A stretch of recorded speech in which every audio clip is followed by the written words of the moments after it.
One of the most frustrating things about malignant narcissists is the fact that so few of them ever go to therapy. And if they do, they don't really go to therapy for the reasons why normal people go to therapy, which is to gain some introspection and assistance if needed. If they were diagnosed with MPD, it would make our life so much easier. It would help us to know beyond reasonable doubt that they are in fact malignant narcissists. What would be even better is if they could all get branded so that we could see them coming from a mile away. So that's why I put together a little quiz with 20 questions that's designed to help you to try to get to the bottom of knowing if you are in fact in a toxic relationship with somebody that could possibly be a malignant narcissist. If you haven't come to this video directly from my website and you haven't taken the quiz yet, pause this video and answer the questions that are in the description box below. If you have come directly from my website and you've already taken the quiz, here are your results. If you scored between 0 and 40, while no one can diagnose somebody that they've never met, and while I as a life coach can't diagnose anybody, now that I have that said, the fact that you scored so low is a red flag that you are probably in a relationship with a malignant narcissist and that your relationship is toxic. It probably feels like you are living in an upside down world where nothing makes sense in your life.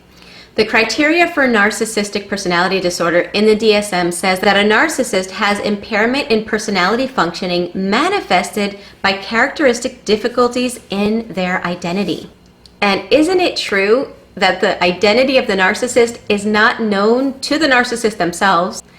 It's not even known to anyone outside of the home because the narcissist has that false self, who they think they are, who they show others they are, but the only people who know the true identity of the narcissist are those that are living under the same roof. Okay, bye guys. Nice having you over. We had so much fun. I can't wait to see you again.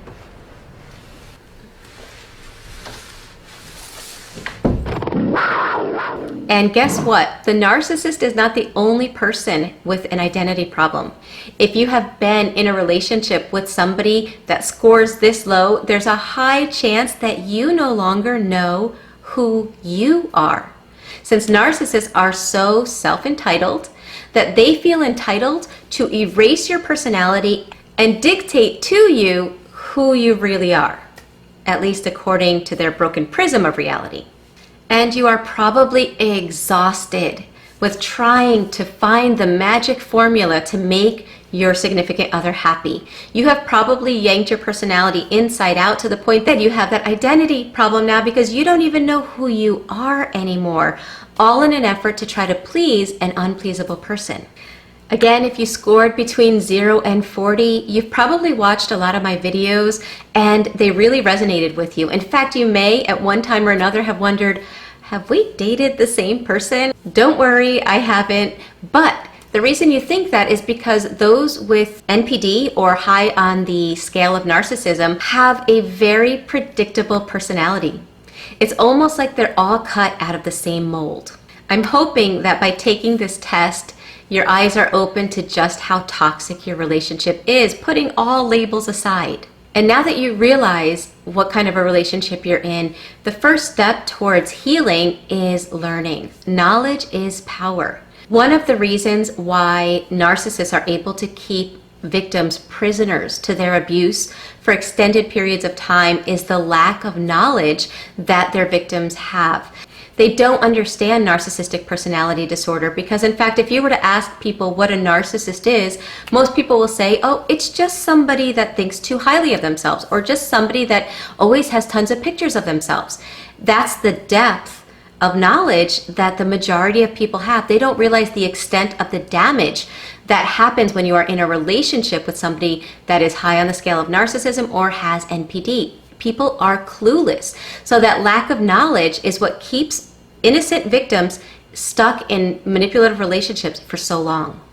Again, the first step to healing is knowledge. In the description box below are links to 2 playlists dedicated to providing free information to expose narcissistic behavior and emotional manipulation, as well as being dedicated to provide tools to help you to empower yourself. If you scored between 40 and 70, this is a hard one because your results lie right in the middle.